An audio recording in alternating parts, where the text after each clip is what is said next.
Il y a plus de 10 milliards qui ont été investis cette année dans les startups israéliennes, ce qui est un chiffre, encore une fois, très très grand. Mais c'est beaucoup, beaucoup d'inertie aussi. Déjà des choses qui se sont passées par le passé.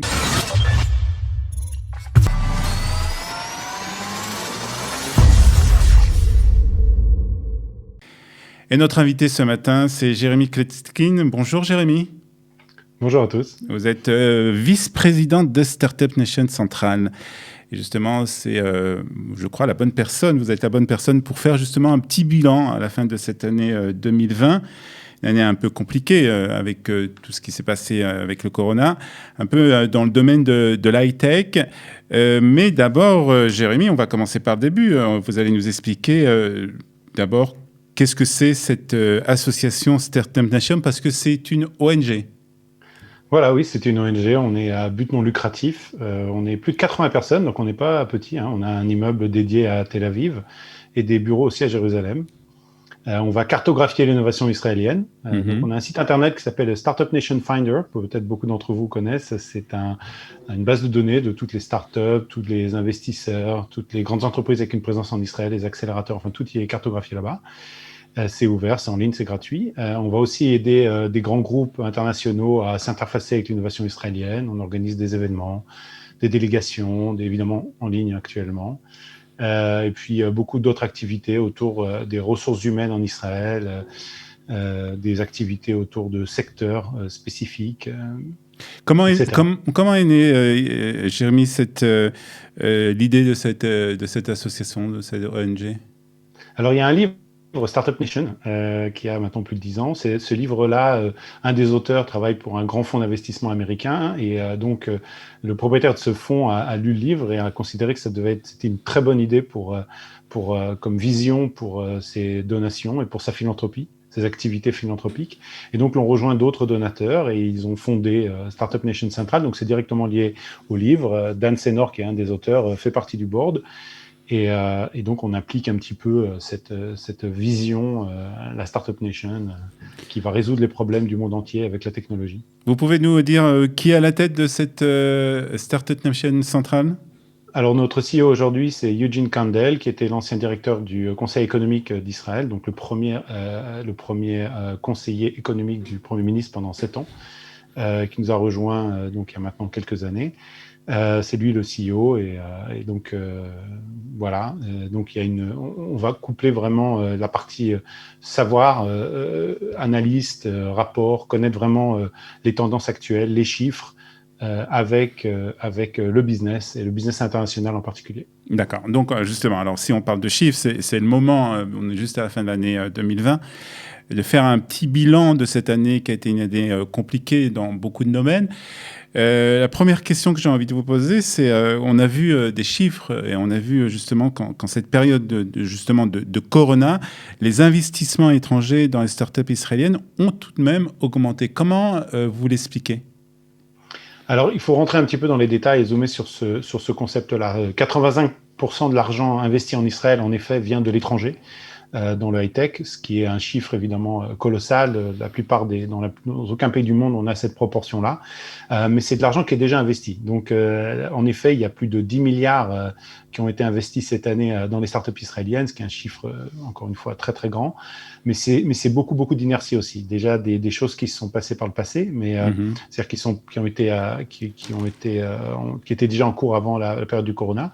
Mais aussi, en fait, cet argent-là, c'est de l'argent qui est déjà présent en Israël, qui est déjà dans les comptes en banque des investisseurs israéliens qui vont représenter des grands fonds étrangers qui vont investir pour eux. Donc, comme en 2008, on va avoir une inertie. C'est-à-dire qu'en 2008, quand il y a eu la grande crise financière, on a vu les vraies conséquences un an après, parce que les fonds qui doivent relever pour leur prochain cycle ont eu plus de mal. Et donc, actuellement, on est en fait en pleine inertie. Beaucoup de ces fonds-là, d'ailleurs, ont investi dans des startups de leur propre portfolio pour les renforcer pendant la période du corona. Et donc, c'est plus facile, paradoxalement, plus rapide de réinvestir dans des mêmes entreprises que de faire des nouveaux investissements. Donc, on risque de voir les conséquences du corona en 2021 plutôt? Oui, beaucoup plus, même vers la fin 2021. Ouais. C'est quelque chose qui est vraiment attendu parce que, encore une fois, les fonds d'investissement, les entreprises sont en mode survie et donc à le vivre, parce qu'un fonds d'investissement doit investir dès qu'il a de l'argent dans la banque, mais pour se renouveler, un fonds d'investissement, un VC traditionnel, c'est entre 6 à 8 ans, c'est un cycle, et donc les VC qui doivent se renouveler actuellement, qui sont en fin de course pour leur fonds actuel, vont avoir beaucoup de mal en effet, à attirer de l'argent dans leur nouveau fonds. Est-ce que tout de même, il y a des domaines qui sont un peu plus importants que les autres dans les investissements dans cette année 2020 ?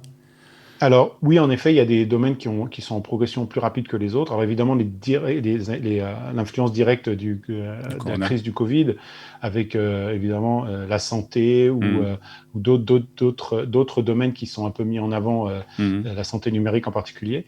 Et puis il y a d'autres domaines qui souffrent plus que d'autres, évidemment, tout ce qui est tout le domaine évidemment du tourisme, du retail, etc.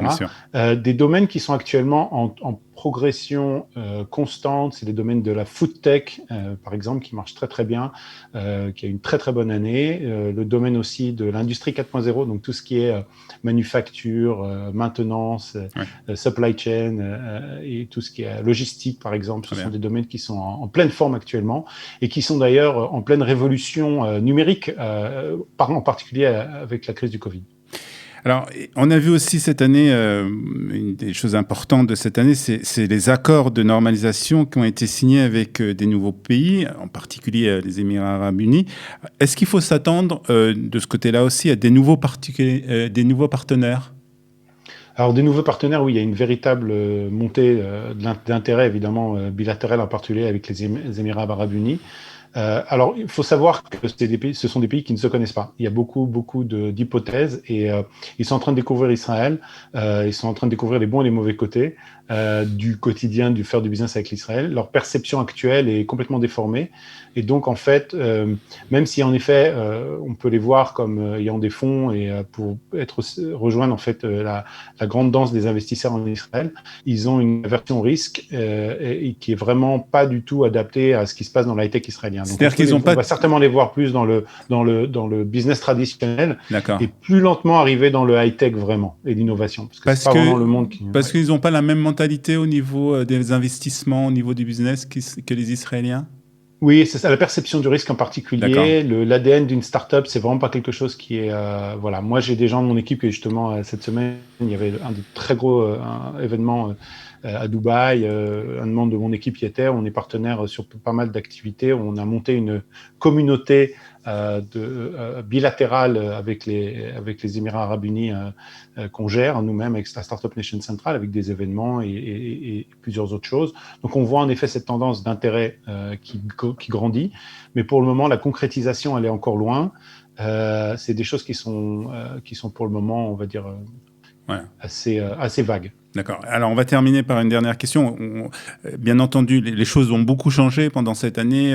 Il y a beaucoup moins de délégations qui sont arrivées en Israël. Est-ce que vous continuez quand même à avoir des rapports et puis, j'ai envie de vous poser aussi comme question, puisque ça nous intéresse un peu plus qu'autre chose, est-ce qu'il y a encore des rapports et des partenariats qui s'établissent, particulièrement avec la France ? Alors, c'est vrai qu'il y a certains pays qui ont été plus durement touchés, pas forcément par le Covid autant que, économiquement surtout, c'est ça que je veux dire. La France en fait partie. Les activités avec la France ont très grandement baissé. C'était pas le cas de tous les pays. Il y a d'autres pays qui ont un peu plus, où il y a plus d'activité cette année. On a vu des choses avec la Suède, on a vu des choses avec le Japon, beaucoup qui sont passés, etc., etc. Pour répondre vraiment, je pense que cette année, on a vu des choses très opportunistes en fait qui se sont passées. Donc des gens qui savaient prendre des décisions plus rapidement, etc., ou qui étaient un peu plus, on va dire, indépendants du contexte, ou alors qui ont trouvé des opportunités bien spécifiques de technologie ou de partenariat en Israël, ont pu avancer. De manière générale, le ralentissement est réel, et en particulier avec la France. Jérémy Kletzkin, vice-président de Startup Nation. Merci beaucoup, Startup Nation Central. Merci beaucoup d'avoir été ce matin avec nous sur Studio Kalita. Avec plaisir. Voilà Cathy, ce numéro de Israël Demain terminé. On se retrouve bien entendu la semaine prochaine pour un nouveau numéro. Bye bye.